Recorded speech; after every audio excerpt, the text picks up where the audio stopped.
Welcome to the finals of the StarCityGames.com Power 9 Series here on the SCG Tour. Cedric Phillips and Todd Anderson here in the booth. Nick Miller's down in the feature match area getting ready to watch what we all want to watch, a shop smear between number 1 overall seed Eric Marich, number 2 overall seed. There it is. There's a shops on finally. The play. Soul Ring. First seed Eric Marich. Steel Overseer. Give me more. Give me more. Oh, a Ballista. My. What a start.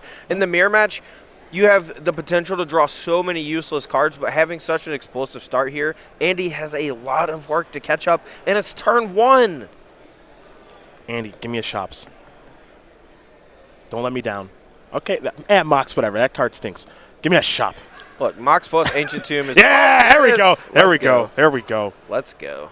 Hey. What is this? Ballista for 2. See ya. Bang, bang. Clear. Bang, bang. A clean, clear, and answer to both of these creatures from Eric Marich. I guess it didn't take that much to come back. Why do you think he's the world champion? Bang, bang. Both those things are dead. It's your turn. But Eric has more mana. 3, 4, 5 to Andy's 4. Okay, okay. Potentially all the way up to 8 if he has a second copy of Mishra's Workshop. That start was awesome from Eric. Goodness. Yeah, Ooh, and it was countered by a single card from Markiton. That's true. All right, 2 mana. Archon Ravager. Good card. Counter there.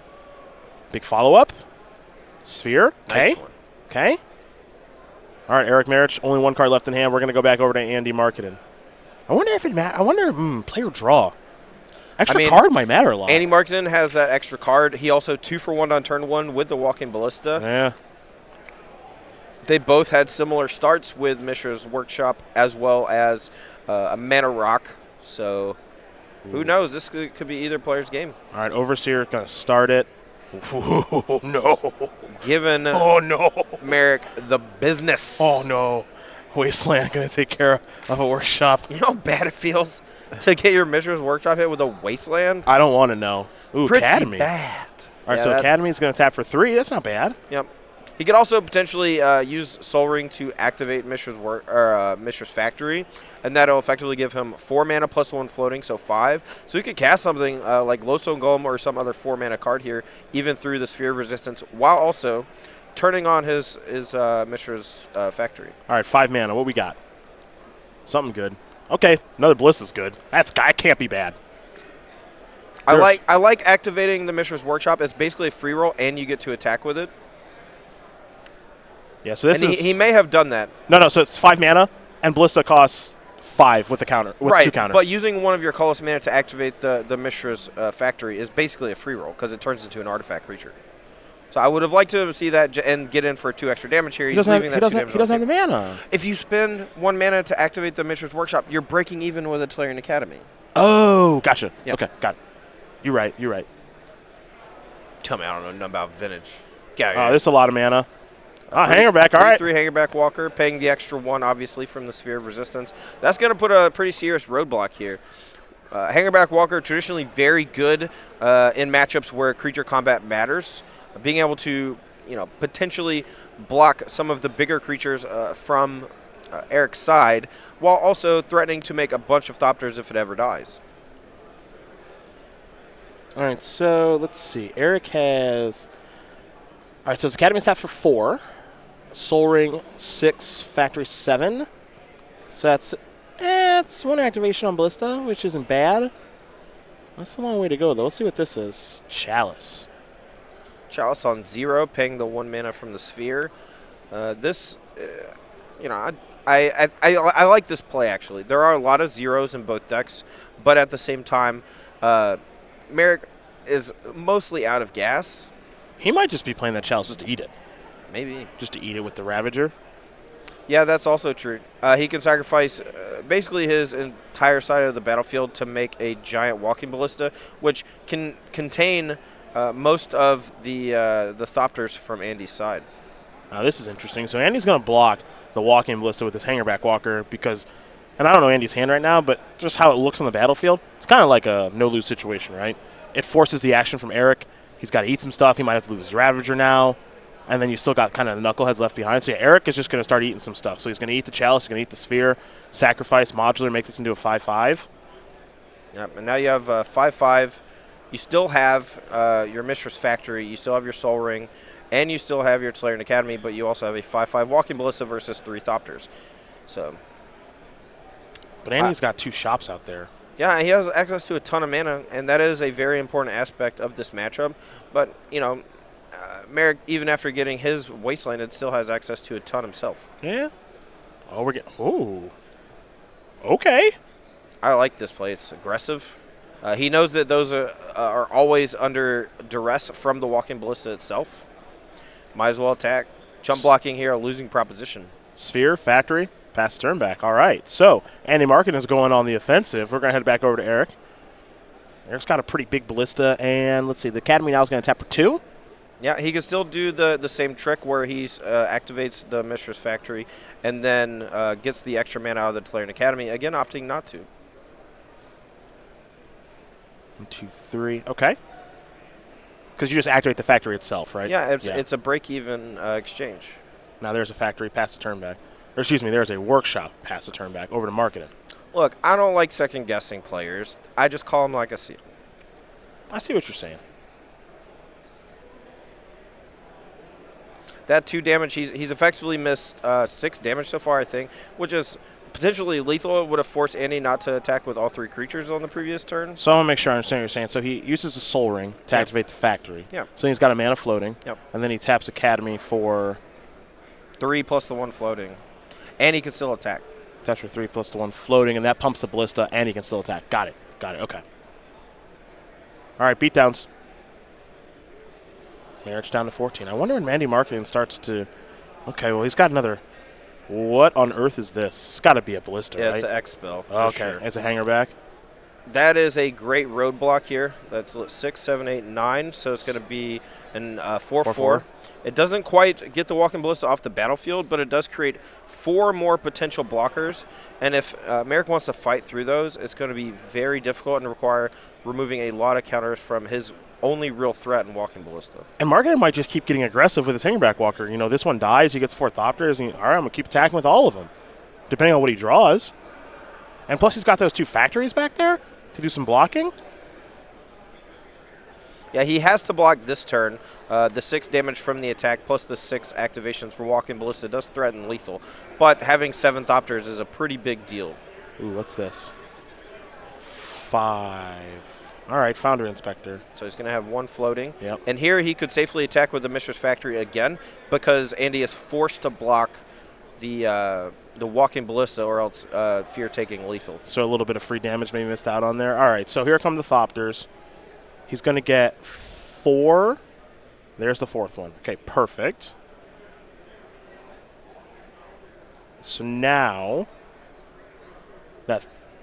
that Walking Ballista has 4 damage on it, but I don't think that's really going to matter. Now you can just wait till upkeep Yeah. if you want to use the minuses. No, you are not allowed to use custom tokens. Those tokens are banned. You must use ours, even if that is technically a blue Thopter. All right, let's go back over to Andy. He's going to untap those 7 Thopters, bunch of lands, Sphere of Resistance, draw a card. I think it was a Steel Overseer he just picked up. That threatens a lot with the Thopters, but the Walking Ballista can handle it pretty easily.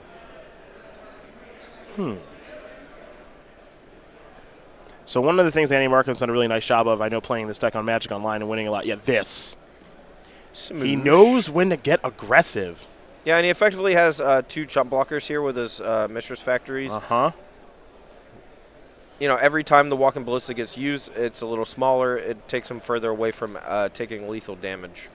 Where some players might get a little bit more defensive with these Thopters, Andy says, no way. There's a Steel Overseer. Follow-up, another Silver. She's got a lot of blockers now. All right, he's going to pass the turn back. Put a counter on that there. Walking Ballista. Academy, of course, tapping for 1, 2, 3, 4 plus that factory. Okay, so there's a Wasteland. That can take care of a factory. And he's going to fire it off and take care of one of them. And he's going to activate. Yep, he sees that play right away. He says, I'll activate, I'll pump, with the one that you're going to kill, make this into a 3/3. You can respond if you want. If you do that, you're going to have to use your ballistas. So now, one ballista counter is going to take care of Steel Overseer. That's dead. Another ballista counter, take care of Steel Overseer. So he's got to transition into killing these creatures now. Yeah, so here he's still threatening lethal with the ballista since he can still activate and add one more counter to it. 1, 2, 3, 4, 5. So he has one floating, and he can activate the workshop. So he's going to swing in here. The factory is forced to chump on the walking ballista. Yep. He's going to take a chunk off of these other creatures, and he still has protection from the 7th Opters with the counters from walking ballista. So I wonder what Andy Markiton has to draw to win. Outside of, I guess, a walking ballista? All right, it's time to untap and draw. He's got his board mode down. Eric has to be very careful here in how he takes damage. If Markiton shoves, it's likely he needs to kill at least 3 Thopters and probably 4. Just because of ballista? Yeah. Okay. It's the only card in Markiton's deck that could end the game on the spot if he takes too much damage.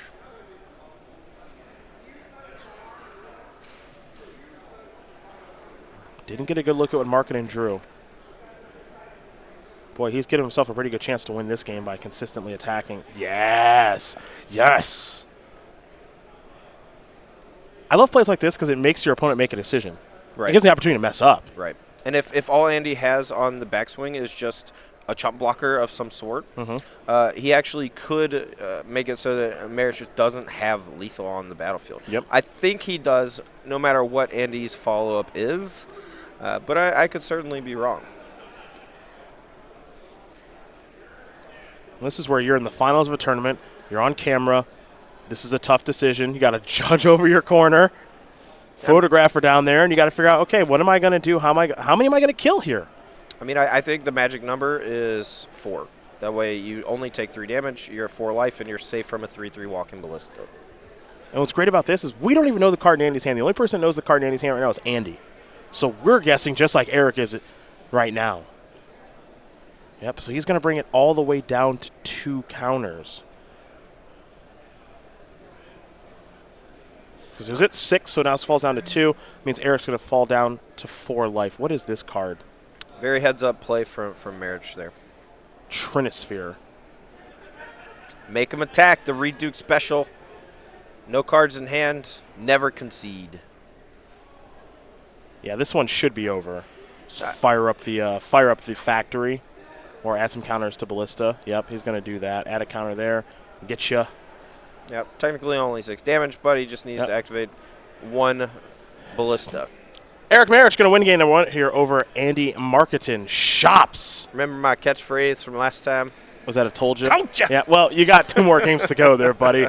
Shops mirror going to the player on the left. We are going to come back and look at sideboards in just a sec.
We are back. Cedric Phillips and Todd Anderson here in the booth. Nick Miller down there in the feature match here, getting ready to watch more shops on shops on shops on shops. Andy Markiton, we'll start with you and your sideboard. 4 Grafdigger's Cage, 3 Null Rod, 2 Sorcerer Spyglass, 2 Precursor Golem, 2 Chief of the Foundry, Dismember, and a Tormod's Crypt. Todd, what do we want? I think that Dismember is particularly important, just being able to clear off your opponent's more powerful creatures. I like Precursor Golem in this matchup because there's not a lot of spell removal, and it could just steal games out of nowhere. And Dismember being one of the key cards for preventing you from just losing the game to it. I think Chief of the Foundry is pretty good. You just have a lot of these artifacts that are supposedly disruptive against the blue decks. They're not very good. You just need to get more cards in your deck that do something. Eric's sideboard is really similar. 4 Cages, 3 Null Rods himself, 2 Dismember as opposed to the 1 that Andy has. They both have 2 Precursor Golems and 2 Sorcerer Spyglass. But Eric's got that Crucible and that Sky Sovereign. You said you like both of those. Personally, I think Crucible could be important if the game comes down to an attrition war revolving completely around things like Walking Ballista, which we saw in Game 1.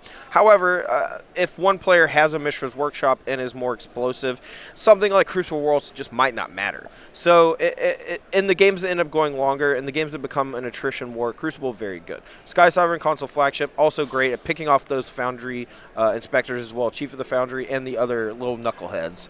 And then, of course, the 2 Dismember and the Precursor Golem seem like shoe-ins. All right. There's your sideboard. Here we go. Andy going to be on the play, assuming he chose to play first, which I think you want to do in this matchup. I believe so. I don't know if the extra card matters a ton or not, so. I mean, I suppose if you're on the draw and your opponent has Workshop and you don't, you probably just lose. Oh, boy. Lodestone? Ballista on 2. Okay. You know, if that's the most powerful thing you're doing with 4 mana on turn 1, don't leave it alone. Don't restrict it. It's fine. Here's an Ancient Tomb. Sorcerer Spyglass. I think it's time to shut down that Ballista. Yeah, I did not expect Spyglass in the mirror just because you all have the same amount of cards. But I have used Meddling Mage to great effect in the Human's Mirror, for example. Even though it's a 2-sided whammy, both players opting to bring it in since they have so many of these mediocre cards in the main deck for the mirror. Sphere of Resistance, Chalice of the Void, Thorn of Amethyst, and Trinosphere. Just easy cards to take out. And something like Sorcerer Spyglass could prevent you from straight up losing the game to an unchecked Walking Ballista. The hand there for Andy Markiton is a Sorcerer Spyglass of his own. 2 Mishra's Factories and a Steel Overseer. Ballista, the name there for Eric. So Andy's Ballista not going to do very much. Eric going to follow up with a Mox Ruby. And now we head back over to Andy Markiton. Still a 2-2. Still deal some damage. And with Eric's opening land being an Ancient Tomb, 2 damage a turn does matter. Wasteland the draw. I think this is a pretty good place to start. Markiton going to come across for 2. Depending on what he's got to follow this Walking Ballista up, this Wasteland could be fairly powerful from Andy's side. Just shutting off all of these mana sources is key sometimes. All right, so I'm seeing 2 Ravagers, a Steel Overseer, a Phyrexian Metamorph, and a Factory there for Eric. I don't know which one you name here. Both Arcbound Ravager and Steel Overseer are very powerful. I think the one that can get most out of control if left unchecked is Steel Overseer, so I'd probably name that one. And then go ahead and fire off that Wasteland on the Ancient Tomb to stifle the mana development from Eric's side. Well, if you name Steel Overseer, it means you're stopping the one in your hand. Fair enough. Maybe he just names Ravager, cast Overseer first. Because he's got a mana floating, so his turn can be play the Overseer, Wasteland your Ancient Tomb. You just pre a turn. Yeah.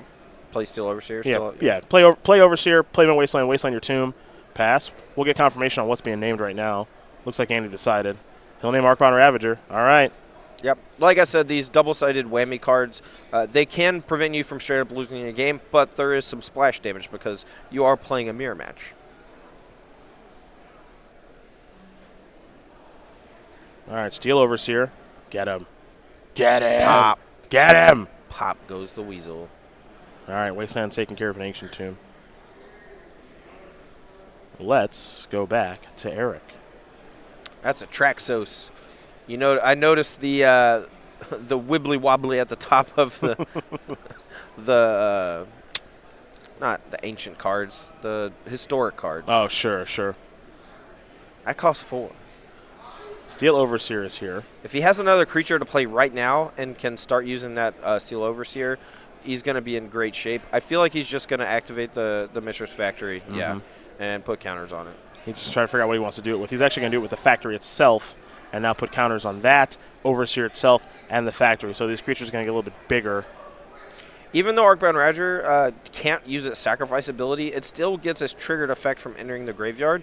So if Marich is able to draw something that produces 2 mana here, he can play both Arcbound Ravagers, start pumping them, and then when they get in combat and block, a lot of counters get to go on another creature.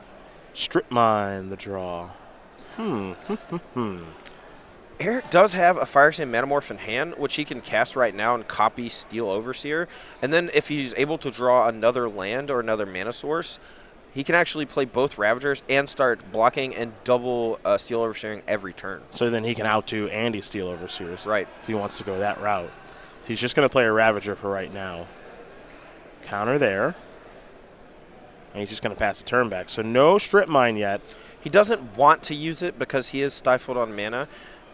But he wants to threaten it so that Andy is less likely to fire up that Mishra's Factory and get in the red zone. You saw Andy last game.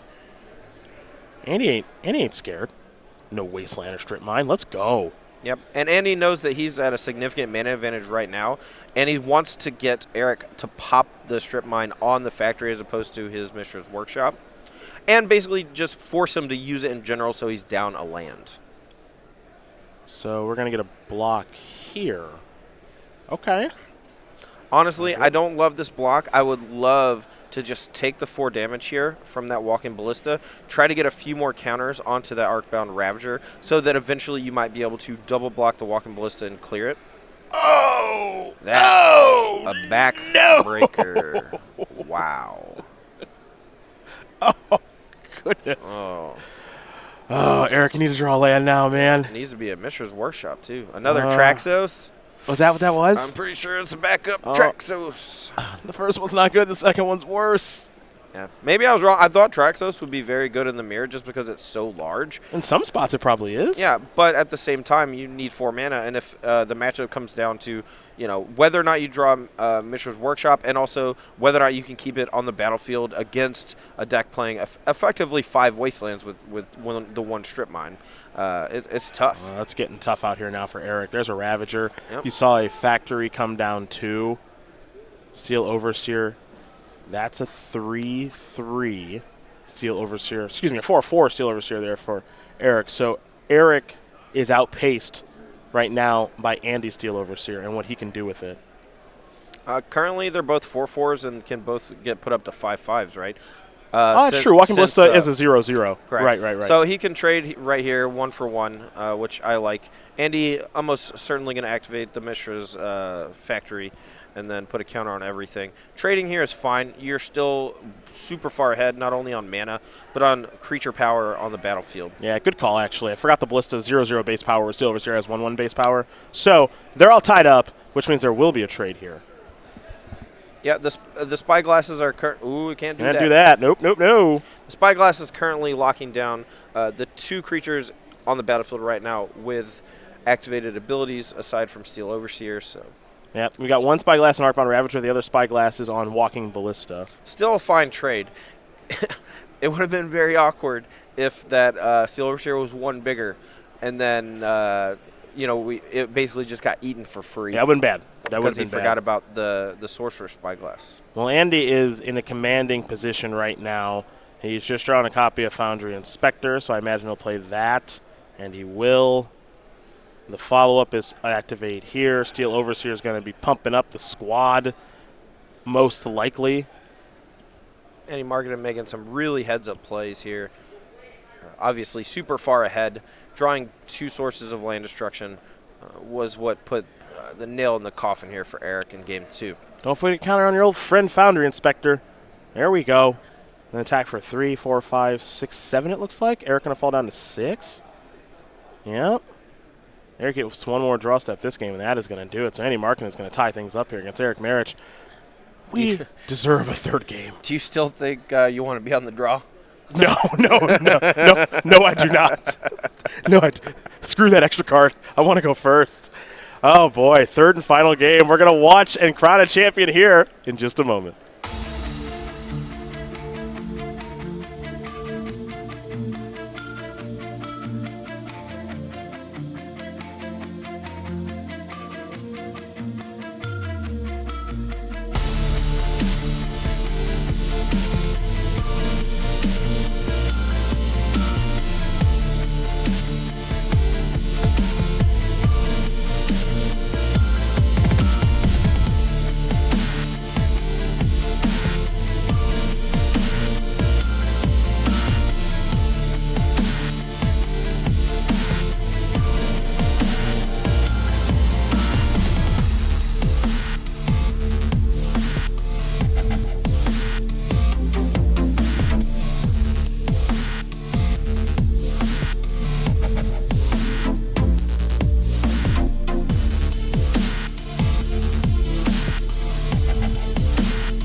Final game.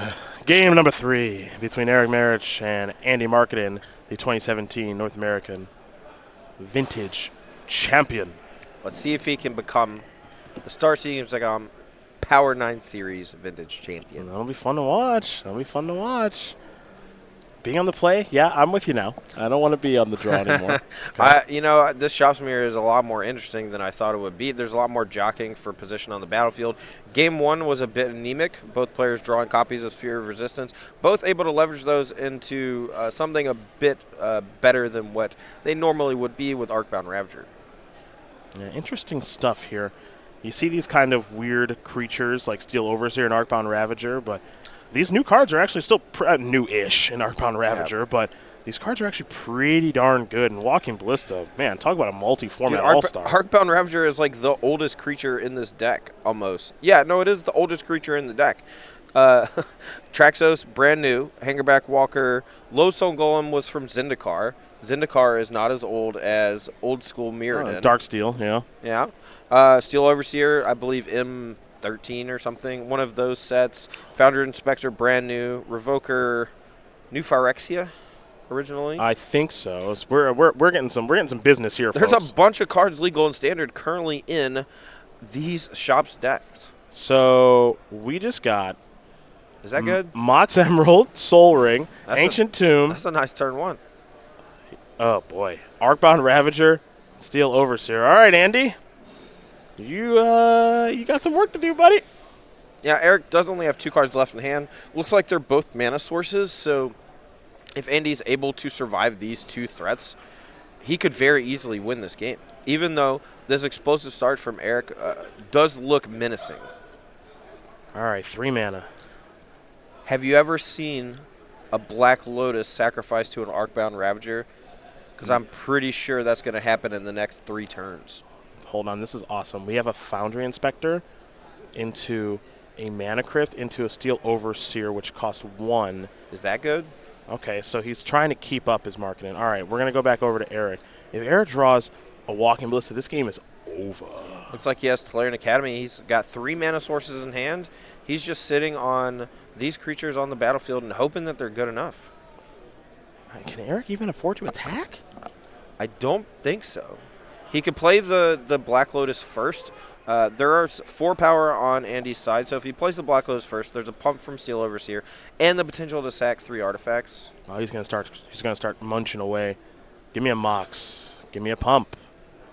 I like getting aggressive here. Get your damage in. Oh yeah, Andy hesitant to lose these important creatures, even if it involves trading with an Arcbound Ravager, which could get out of control. So that's for a Mana Crypt.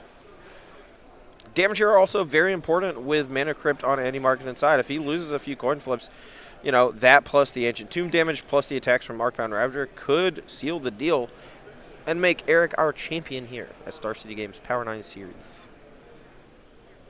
All right. Andy, gonna draw. Gonna put a die on top of his deck to make sure he doesn't forget Mana Crypt. All right, Mishra's Factory is the draw. I'm going to say Eric will remind him. Don't worry. No, man, take 3, please.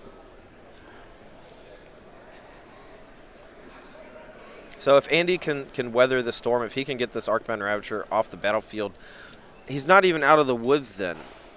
All the counters go on the Steel Overseer. It's going to be gigantic. But Andy has a Steel Overseer of his own. If he can take like 1 or 2 hits, he can maybe find a double block over the course of 2 turns. All right, what do we got here? Metamorph. Costs 1 less, so he's paying a blue off of the Sapphire. That's called Synergy. Yep. Doesn't want to lose 2 life. Yeah, the 2 life, incredibly important here with Ancient Tomb being a major source of mana, as well as the flipping coins from Mana Crypt. Yeah. All right, so I'm curious what he's going to copy. Looks like he's going to copy Steel Overseer, but we'll confirm. Ooh, he's going to take 2. All right. Yeah. Yep, he's going to copy Overseer. It does seem like one of the better cards in the matchup as long as your opponent doesn't have Walking Ballista. Ooh, Chief of the Foundry, and oh boy. And now a Factory. Yep, and that can obviously tap for a mana for itself to turn it on for Steel Overseer. Getting aggressive. And he's going to activate this factory right now. Now he's going to activate this Overseer. And he's going to put some counters on all the creatures. And Andy is actually attacking for a boatload of damage now. Because next turn, he could conceivably attack for lethal. Yeah, this chip in only for 3. But next turn, he will have a ton of power. And I don't believe Marich has enough damage to force a block.